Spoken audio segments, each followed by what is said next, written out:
The Nectar of Devotion, the Complete Science of Bhakti Yoga, a summary study of Srila Rupa Goswami's Bhakti Rasamrita Sindhu by His Divine Grace A.C. Bhaktivedanta Swami Prabhupada, founder, Acharya of the International Society for Krishna Consciousness. Chapter 36, Transcendental Affection, Servitude. And Chapter 36 is the first chapter of the second wave of the Western side.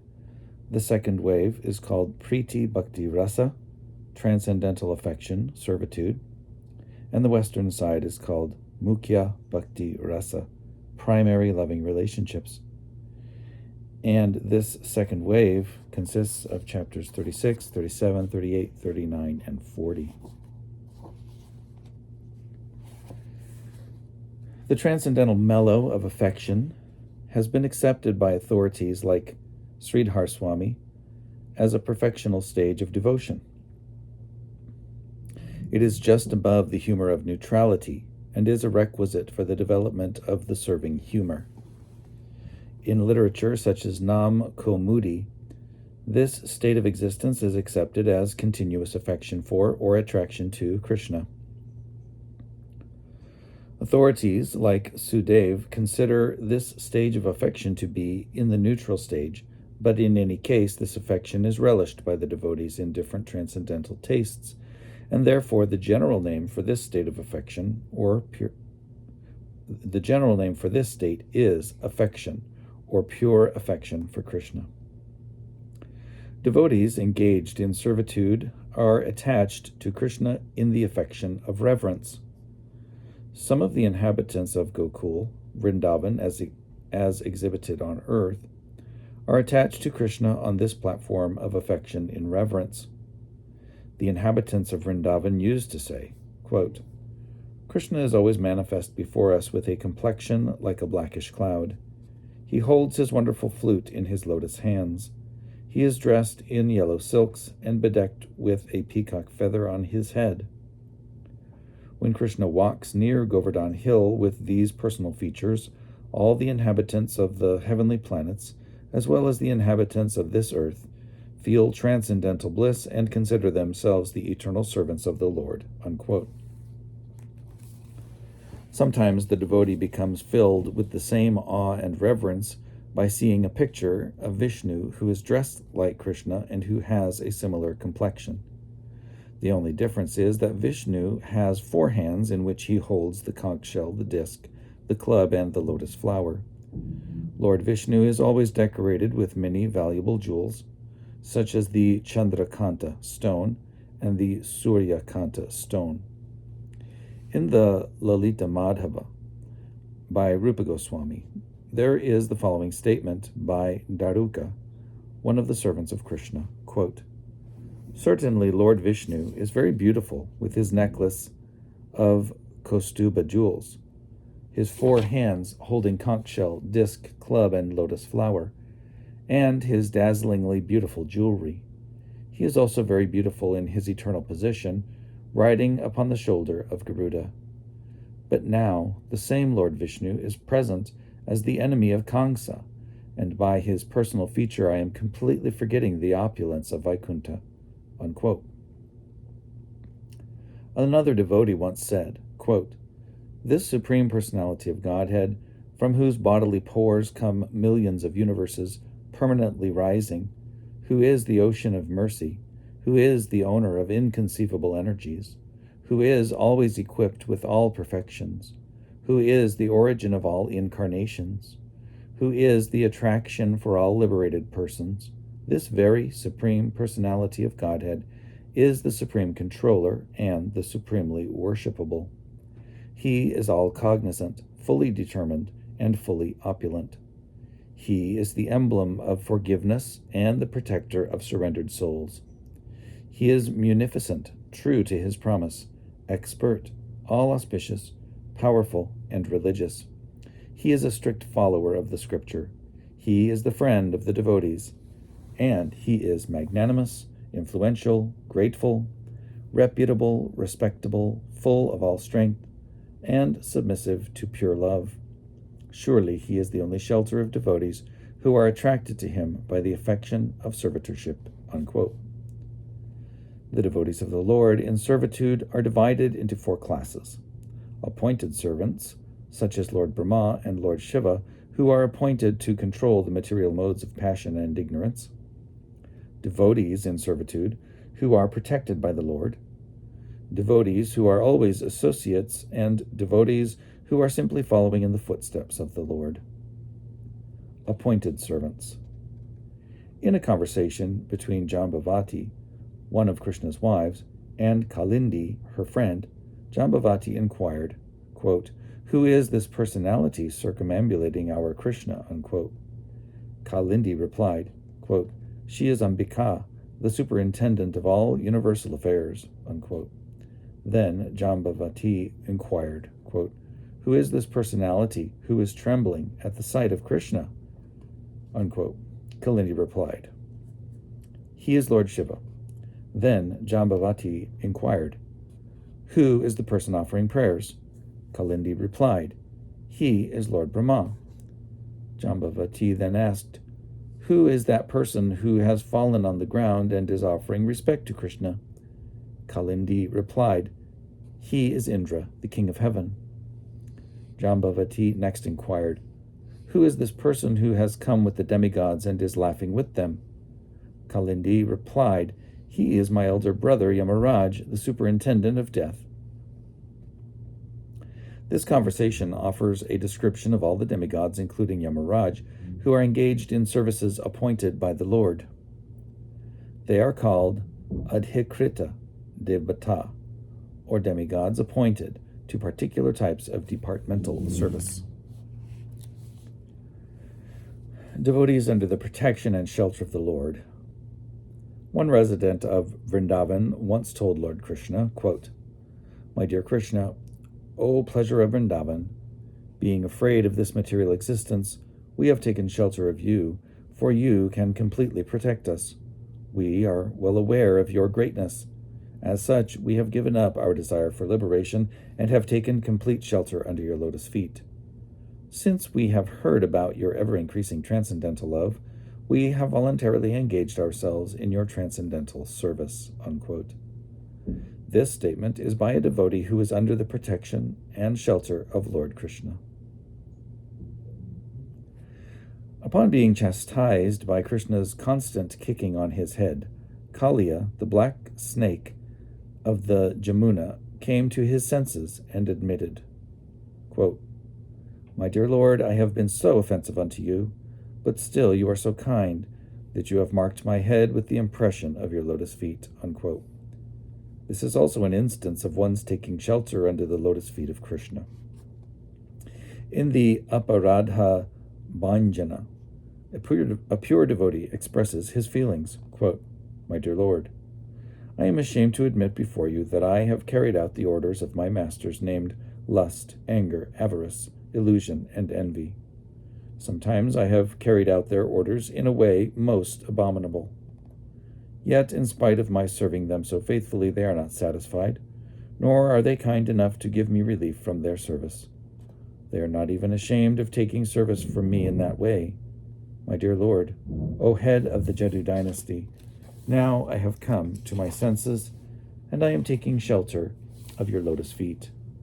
Please engage me in your service." Unquote. This is another instance of surrendering and taking shelter of the lotus feet of Krishna. There are many instances in the various Vedic writings of persons who were aspiring after liberation by speculative knowledge, but gave up this process in order to take complete shelter under the lotus feet of Krishna. Examples of such persons are the Brahmins, headed by Shaunaka in the forest of Naimisharanya. And there's a footnote. These are the Brahmins to whom Srimad Bhagavatam was spoken by Sutta Goswami, as described in the author's Srimad Bhagavatam, 1st Canto, 1st Chapter. Learned scholars accept them as devotees having complete wisdom. There is a statement in the Hari Bhakti Sudhodaya in which these great Brahmins and sages, headed by Shaunaka Rishi, told Sutta Goswami, quote, "My dear great soul, just see how wonderful it is. Although as human beings we are contaminated with so many taints of material existence, simply by our conversing with you about the Supreme Personality of Godhead, we are now gradually decrying our desire for liberation." Unquote. In Padyavali, a devotee says, quote, "Persons who are attached to speculative knowledge for self-realization, who have decided that the supreme truth is beyond meditation, and who have thus become situated in the mode of goodness, let them peacefully execute their engagement. As for us, we are simply attached to the Supreme Personality of Godhead, who is by nature so pleasing, who possesses a complexion like a blackish cloud, who is dressed in yellow garments, and who has beautiful lotus-like eyes. We wish only to meditate upon him." Unquote. Those who are, from the very beginning of their self-realization, attached to devotional service are called Seva Nishtha. Seva Nishtha means simply attached to devotional service. The best examples of such devotees are Lord Shiva, King Indra, King Bahulashva, King Ikshvaku, Srutadev, and Pundarika. One devotee says, quote, "My dear Lord, your transcendental qualities attract even the liberated souls and carry them to the assembly of devotees where your glories are constantly chanted. Even great sages who are accustomed to living in solitary places are also attracted by the songs of your glory, and observing all your transcendental qualities, I have also become attracted and have decided to dedicate my life to your loving service." Unquote. Constant associates. In the city of Dwaraka, the following devotees are known as Krishna's close associates: Uddhava, Daruka, Satyaki, Srutadev, Shatrujit, Nanda, Upananda, and Bhadra. All of these personalities remain with the Lord and his secretaries, but still they are sometimes engaged in his personal service. Among the Kuru dynasty, Bhishma, Maharaj Parikshit, and Vidura are also known as close associates of Lord Krishna. It is said, quote, "All the associates of Lord Krishna have lustrous bodily features, and their eyes are just like lotus flowers. They have sufficient power to defeat the strength of the demigods, and the specific feature of their persons is that they are always decorated with valuable ornaments." Unquote.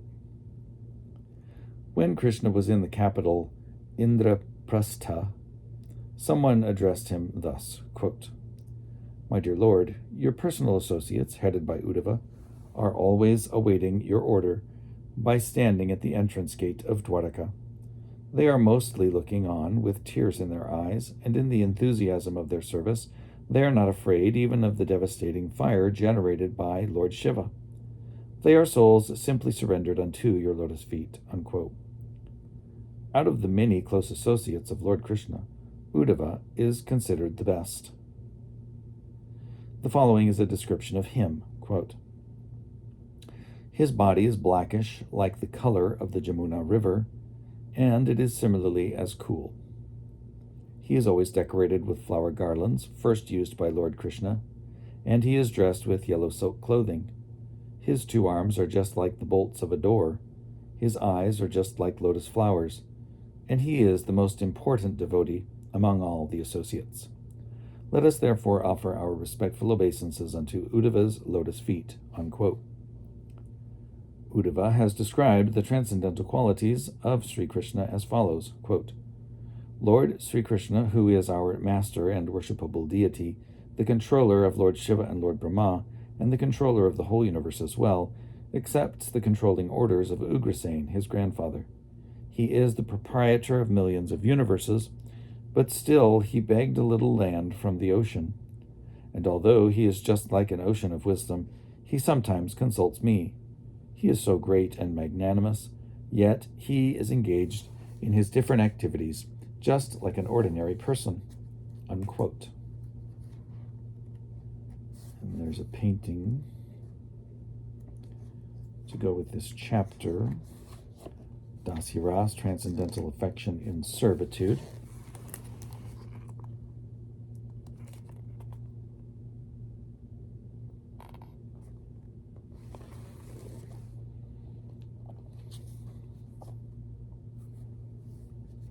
Followers of the Lord. Those who are constantly engaged in the personal service of the Lord are called anugas, or followers. Examples of such followers are Suchandra, Mandana, Stamba, and Sutamba. They are all inhabitants of the city of Dwaraka, and they are dressed and ornamented like the other associates. The specific services entrusted to the anugas are varied. Mandana always bears the umbrella over the head of Lord Krishna. Suchandra is engaged in fanning with the white chamara bunch of hair, and Sutamba is engaged in supplying betel nuts. All of them are great devotees, and they are always busy in the transcendental, loving service of the Lord.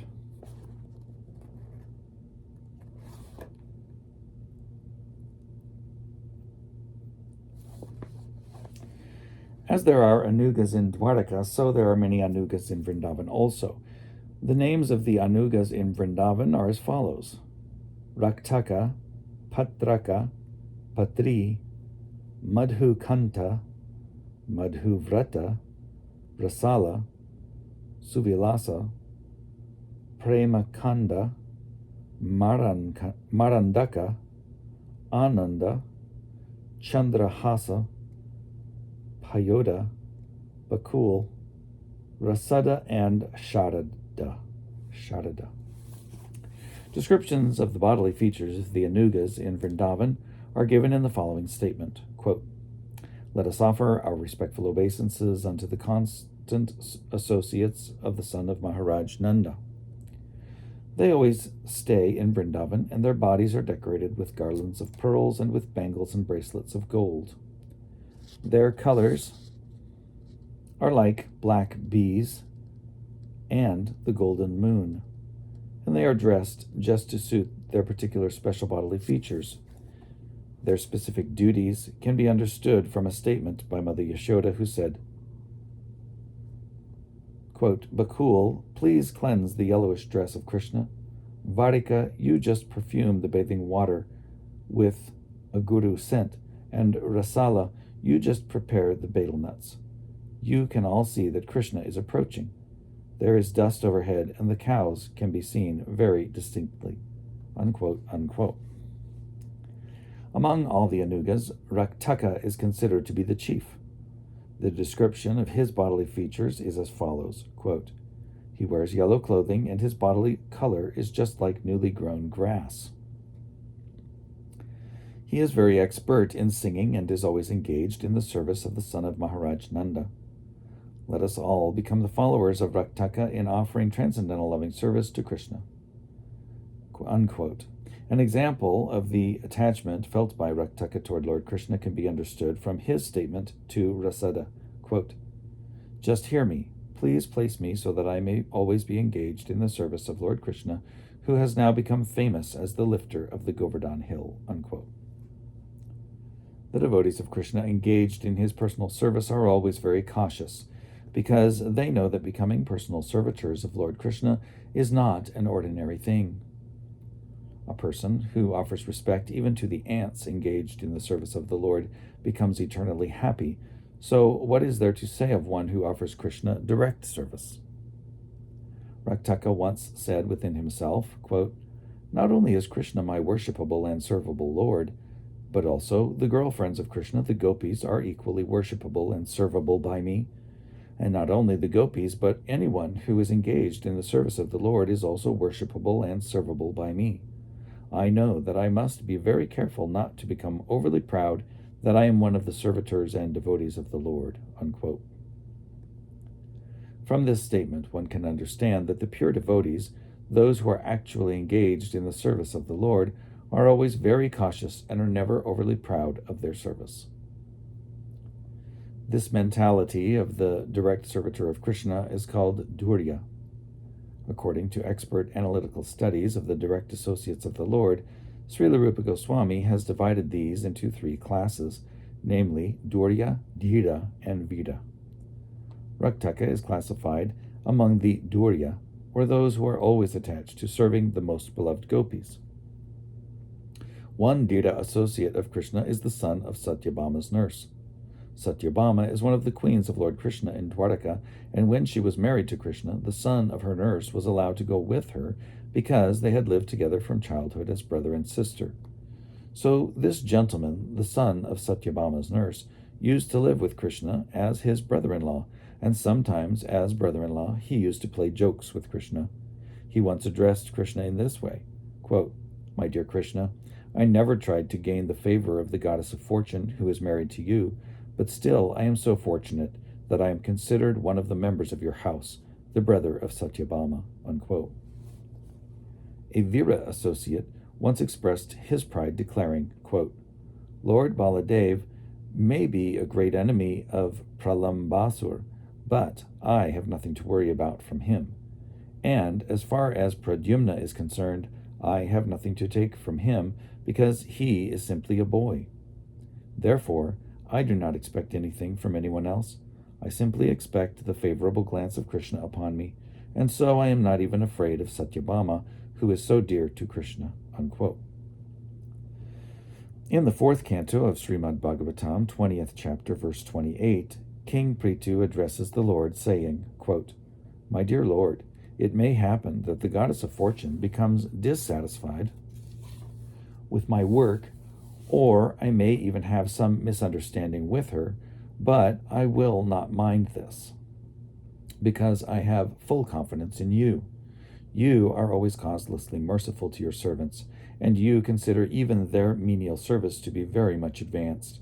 So I have confidence that you will accept my humble service, although it is not worthy of being recognized. My dear Lord, you are self-sufficient. You can do anything you like without the help of anyone else.